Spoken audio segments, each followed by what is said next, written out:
Maaaring tinanggi ni Zamboanga City Mayor Kaimer Olaso ang personal na koneksyon nito sa Allison Shipping Lines o ang kumpanyang nagmamay-ari ng lumubog na barko sa Basilan.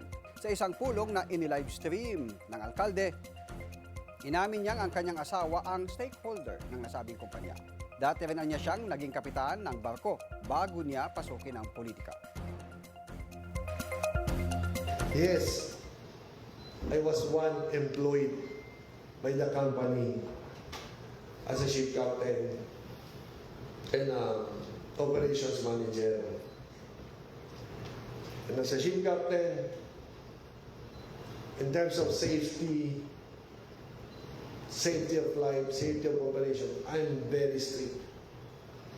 That even the company personnel doesn't like me because of my safety conscious behavior.